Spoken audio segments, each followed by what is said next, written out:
gini. Cuman Lalu, itu aja, Pak. lalu nggak ingat pembebasan satu sandera, Israel harus melepaskan 200 teroris yang dipenjara. Jadi satu nyawa Israel artinya 200 nyawa orang Palestina. Berarti nyawa lu itu nggak ada harganya, ngerti nggak?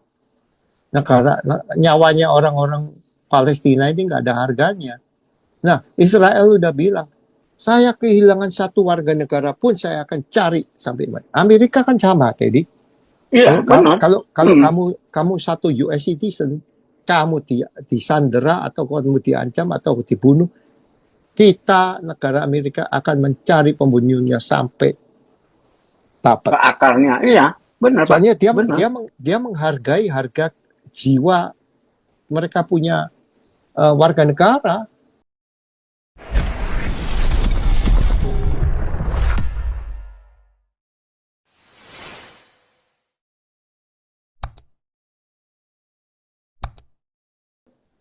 Tapi setelah lewat 22 kali 24 jam, kalau sampai sempat saya tangkap gara-gara video, saya bisa cari muka kamu, saya tangkap, saya akan double kamu punya apa? Itu. Iya. Ya kan? Saya akan double itu apa namanya? Apa sih, Teddy? Yang di penjara. Tahanan. Tahanan. Masa tahanan kamu akan saya double. Double. Ya kan? Iya, dikasih itu. Jadi harus belajar dari si Trump tadi. Si Trump kan lagi bangun si Alcatraz alligator tuh. Iya. Si Trump bilang, I give you a chance for deportation. Kamu pulang deh sendiri. Ya kan? Jangan sampai gua tangkep, nanti gua masukin di sini lo. Kan orang banyak takut tuh tadi. Iya. Ya kan, pada pengen pulang sendiri katanya. Ngapain gue dari penjara? Mending gue beli one way ticket, gue pulang deh. Nah, problemnya itu banyak negara yang nggak mau terima mereka balik. Itu problemnya. Ya kan?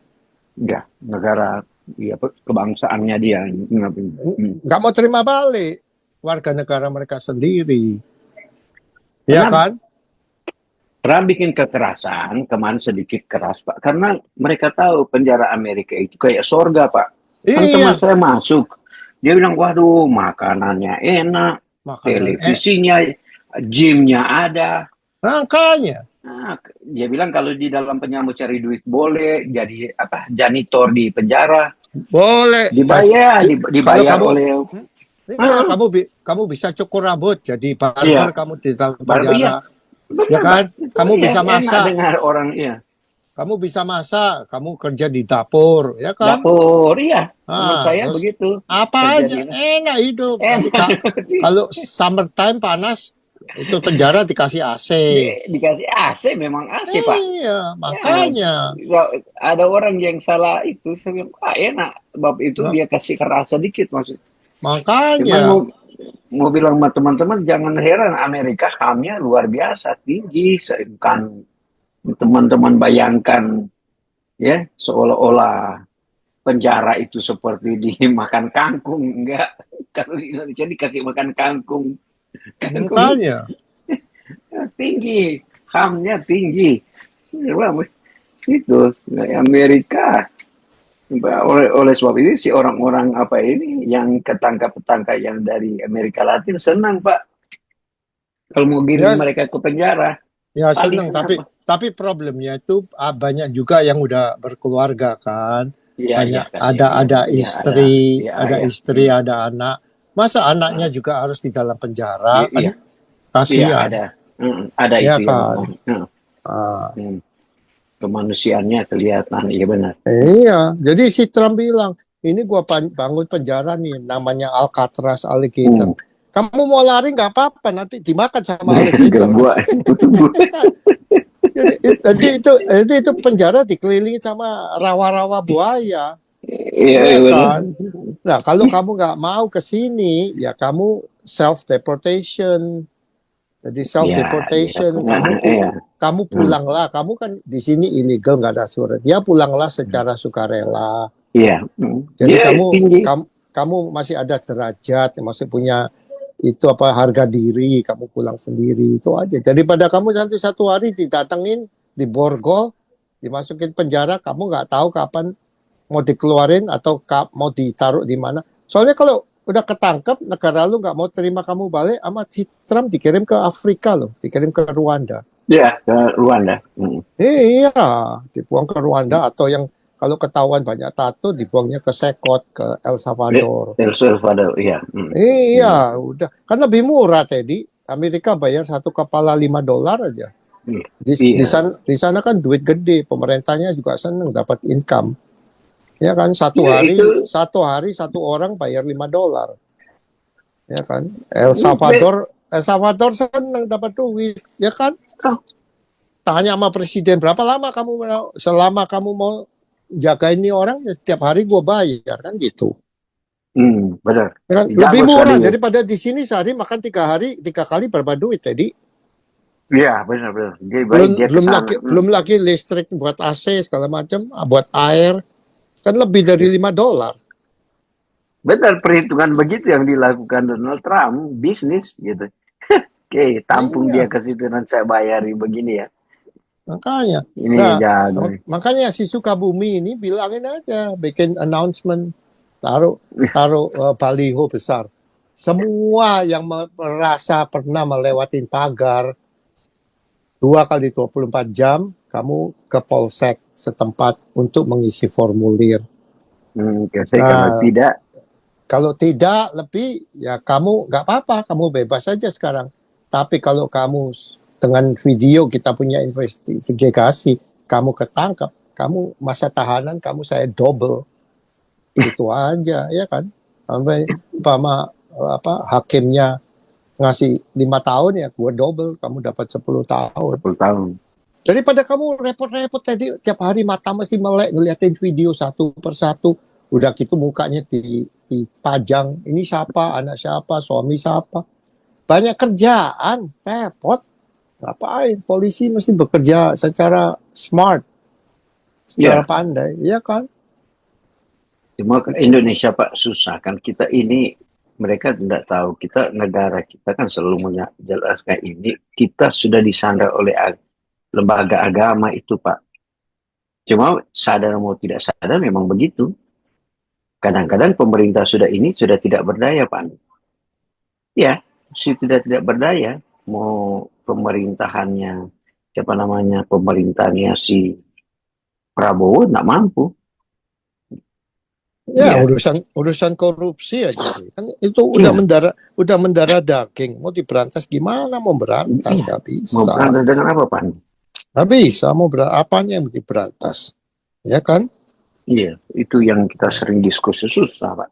Iya, kamu dari lahir udah punya apa tuh namanya pemikiran begitu, ya kan? Mereka juga dari lahir udah dicekokin kalau kamu ketemu orang Yahudi sama orang Israel, persempitlah jalan mereka, bunuhlah mereka. Ya itu udah dipikir mereka. Makanya saya udah berapa kali kita ulang kita ngomong. Zamannya si Ahok itu, anak kecil 6 tahun 7 tahun pawai berbaris teriak-teriak, bunuh si Ahok, sekarang juga. Nah kan masa anak kecil bisa punya pemikiran membunuh orang, ya kan? Kalau nggak di madrasahnya dicekokin, di pesantren dicekokin, ya kan repot tadi. Gimana coba? Nah, itu saya bilang itu udah damage good, udah barang rusak. Anak 6 tahun nanti dia 18 tahun dia kerjain beneran kan, merusak barang, bunuh orang. Ya udah collateral damage, itu Pak kan sudah sering kita diskusi, itu sudah memang tertanam di dalam mereka karena pendidikannya sudah diajarkan kecil begitu. Betul. Kita mau berbuat apa Pak? Mau berbuat apa? Nggak bisa. Makanya kecuali mereka berubah, jadi anak mereka yang bisa berubah, tapi merekanya sendiri udah barang rusak tadi, udah nggak bisa. Yang adult ini, yang udah dewasa ini udah barang rusak semua. Iya, benar-benar. Nggak mungkin bisa dibetulin, ya kan? Ini keprihatinan kita ya kalau cuma mau melihat gejala-gejala yang terjadi di Konoha sana ya. Udah nggak.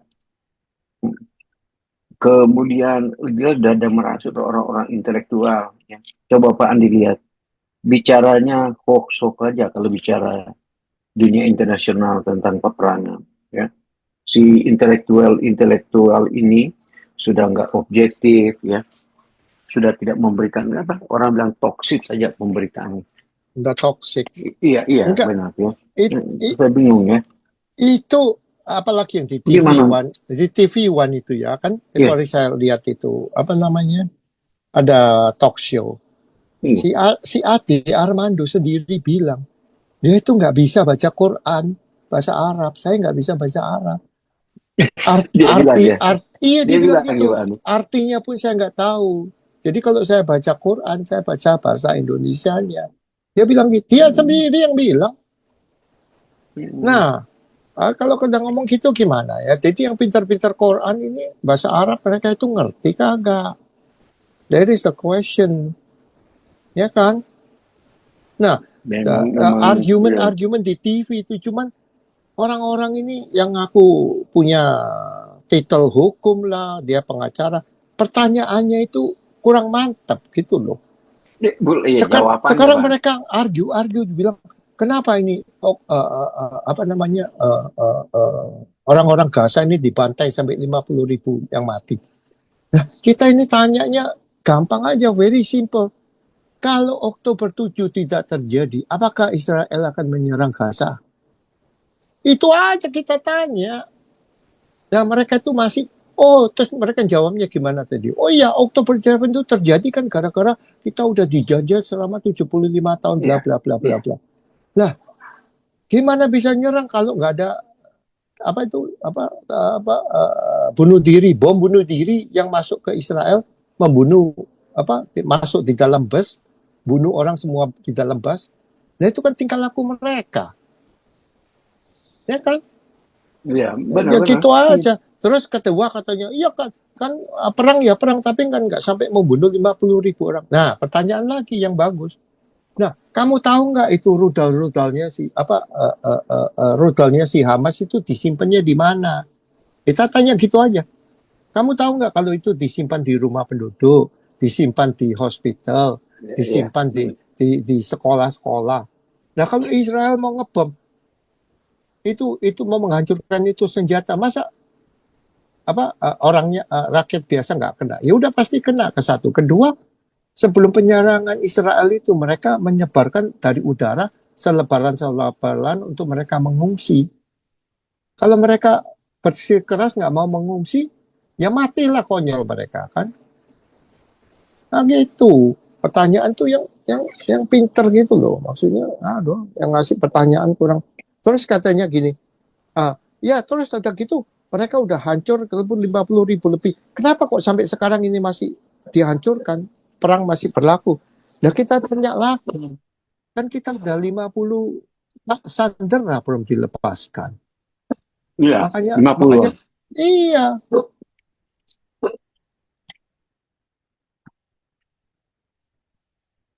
Itu Pak Andi, mereka begitu Pak. Kita mau hentar ke logika, mereka akan hantar dengan imajinasi mereka. Makanya, dan kan ditanya lagi pertanyaan, umpama 50 sandera ini dilepaskan, apakah Israel masih ada apa nama alasan untuk tetap menyerang membunuh Palestina? Kan nggak ada, ya kan? Iya, Jadi enggak. kita harus bertanya yang pandai bertanya lah. Alasan mereka kan, wah sampai sekarang ini genocide, membunuh orang gini, gini, gini, gini. Cuman Lalu itu aja Pak. lalu Hmm. nggak ingat pembebasan satu sandera Israel harus melepaskan 200 teroris yang dipenjara. Jadi satu nyawa Israel artinya 200 nyawa orang Palestina. Berarti nyawa lu itu nggak ada harganya, ngerti nggak? Negara nyawanya orang-orang Palestina ini nggak ada harganya. Nah, Israel udah bilang, saya kehilangan satu warga negara pun saya akan cari sampai mana. Amerika kan sama, Teddy. Iya, Kalau benar. kalau Hmm. kamu satu US citizen, kamu disandera atau kamu diancam atau dibunuh, kita negara Amerika akan mencari pembunuhnya sampai Ke dapat. akarnya. Iya, benar Pak. Soalnya Benar. dia menghargai harga jiwa mereka punya warga negara, ya Iya, kan? Jangan itu main-main. iya. Makanya mereka teriak-teriak katanya, kenapa ini perangnya udah begini, udah selesai kok masih ngebom-ngebom. Lalu nggak ingat masih ada 50 sandera yang belum dibalikin, mati atau hidup itu belum dibalikin. Lalu kalau mau nyoba ya balikin itu sandera. Nah, Israel udah nggak ada alasan lagi untuk ngebom rumah lu kan gitu. Nah itu sesuatu yang mereka nggak bisa ngerti, di otaknya itu nggak jalan. Itu untungnya Israel, Pak. Yaitu Ya kan? bagaimana rakyat cinta kepada negara, sebaliknya bagaimana negara cinta kepada rakyat. Jangan coba-coba rakyatnya itu. Dia cari sampai di mana. Walaupun Eh, mayatnya tinggal mayatnya. Yang penting pulangkan. Hmm. pulangkan, Hmm. iya kan dia Iya, bilang pulangkan iya, dead or pulangkan. alive, Oh iya, hidup atau mati. Hmm. dapat mati Itu. balikin. Kalau Indonesia lain, Pak.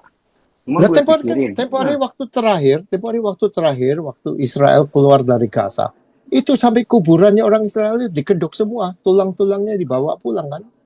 Iya, iya. Ya kan? Ya gitu aja. Memang Repot. itu Pak untungnya. Untungnya tuh bagaimana negara cinta kepada rakyat. Kalau Indonesia enggak, Pak. Mainkan rakyat, pemerintah itu sering menghukum rakyatnya sendiri. Hmm. Indonesia terbalik, Pak. Ya, itu aparat negara menghukum rakyatnya sendiri loh, bukan melindungi.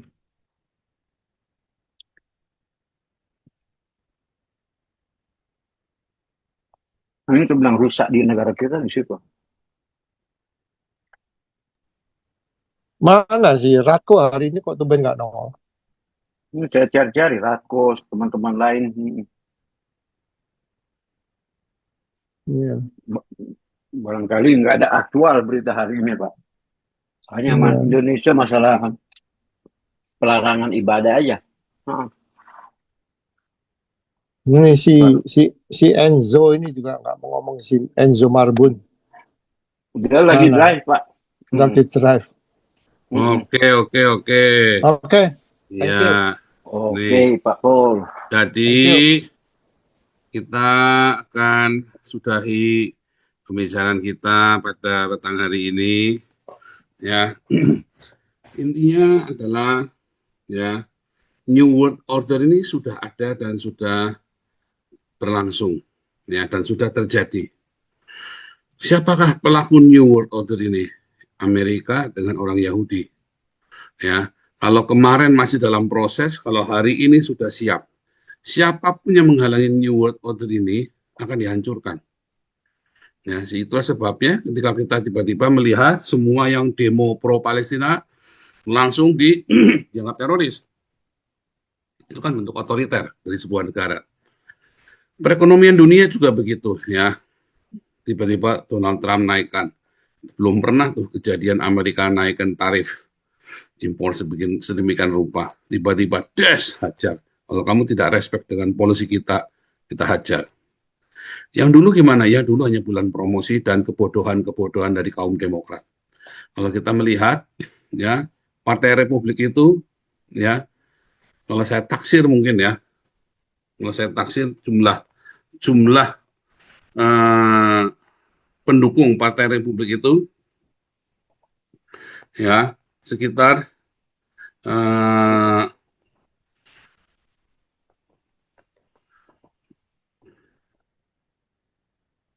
70, enggak, 60% lah, ya, sekitar 60%, saudara. Ya. Sementara Demokrat dikuasai oleh Katolik dengan para woke, ya.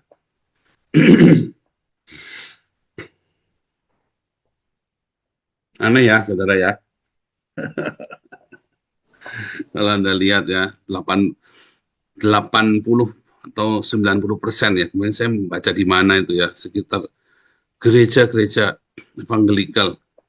Jadi hampir seluruh gereja evangelikal di Amerika itu Partai Republik, saudara. Ya, sebentar ya, ini saya cek aja nih ya. Kalau menurut ChatGPT, ya, yang penganut Partai Republik itu, ya, menurut data PEW ya, White Evangelical Protestant 35%, ya, 38% menurut identifikasi sebagai Evangelical Protestant, ya, 38%. Sepertiga basis GOP berasal dari kelompok, jadi lebih dari sepertiga basis GOP berasal dari Partai Republik ya, sepertiga, lebih dari sepertiga Partai Republik itu berasal dari kaum evangelikal. Ya, tapi anehnya ya, dikatakan bahwa 80 sampai 85% white evangelical ya adalah pendukung Partai Republik. Ya, jadi kalau dibalik ya, saudara ya, kalau dibalik kita balik, kalau 85% kaum evangelikal adalah pendukung Partai Republik dan pemilih Trump, lalu 38% dari Partai Republik ini adalah evangelikal. Ya, artinya ya Amerika dikuasai oleh grup evangelikal. Ya.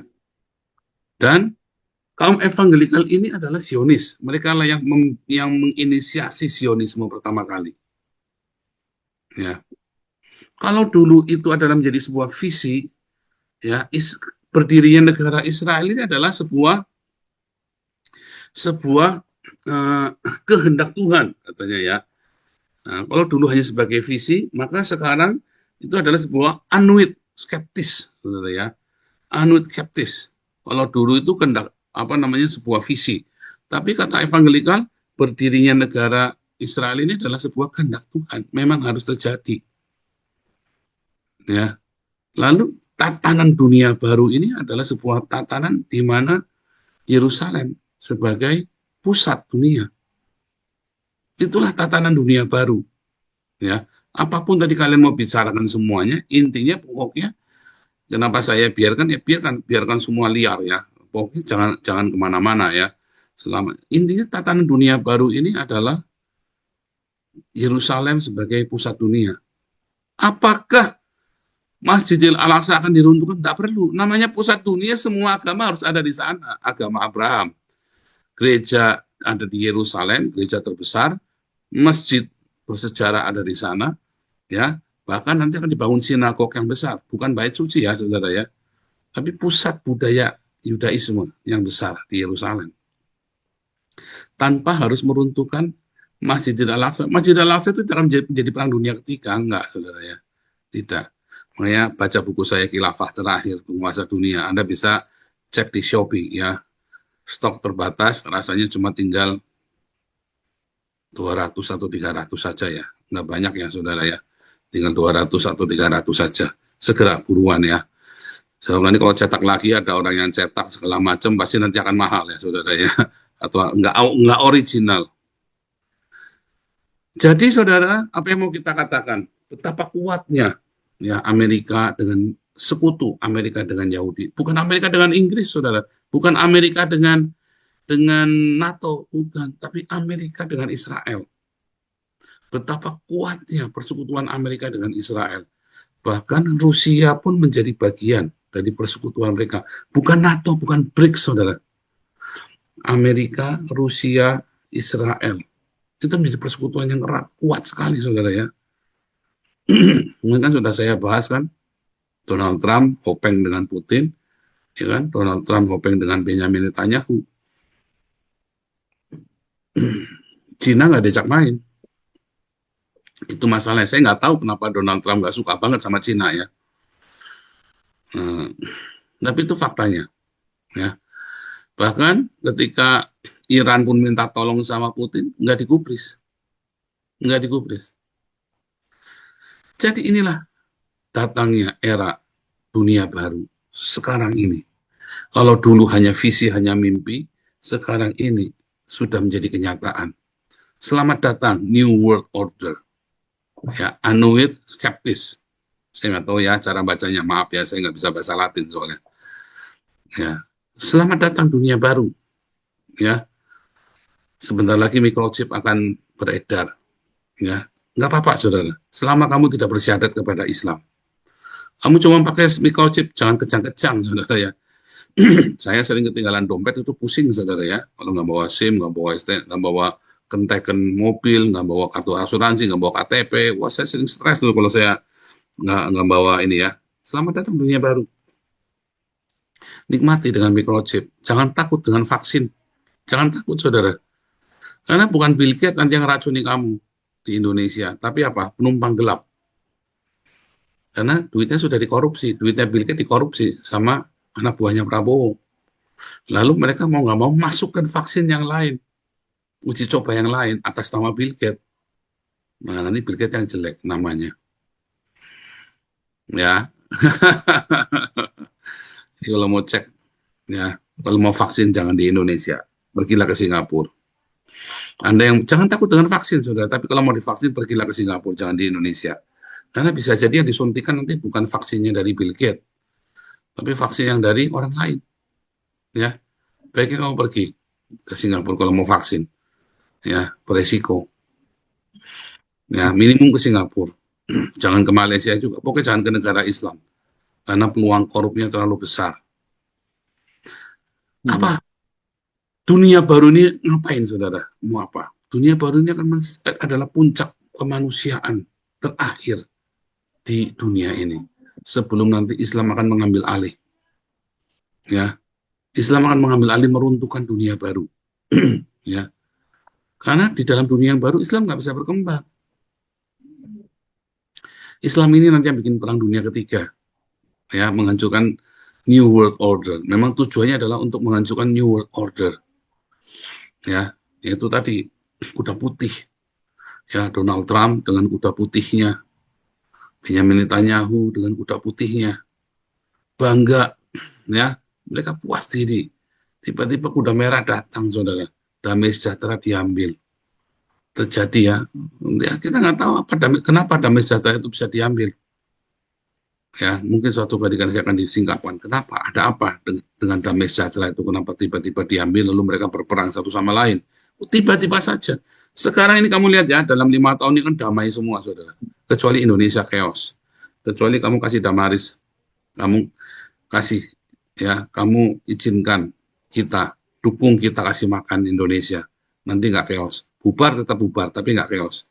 Nggak kayak 98. Bubar. Karena bubar sendiri-sendiri. Seperti Kekaisaran Roma dulu kan bubar sendiri kan. Ujuk-ujuk bubar aja sendiri-sendiri. Bubar jalan sendiri-sendiri Kekaisaran Roma itu. Tanpa ada peperangan, tanpa ada chaos, sudah bubar sendiri. Nah itu sama nanti tuh. Indonesia bisa bubar sendiri. Secara administratif. Ya. Mereka semua mulai jalan sendiri-sendiri. Belaga gila.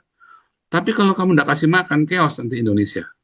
Tapi kalau kamu kasih makan, nggak mau dihasut. Apalagi sekarang, lihat ya. Baru kali ini ada persekusi gereja, terus semua menteri ikut bicara ya. Sebelumnya kan enggak. Ya. Oke, terima kasih semuanya. Kiranya penjelasan tentang dunia baru ini bisa menjadi berkat buat kita semua. Dan Anda semua bisa mendapat faedahnya. Dan Anda semua bisa belajar, ya, mengerti. Ya. Oke, kita saksikan aktivitas Yayasan Damaris ya.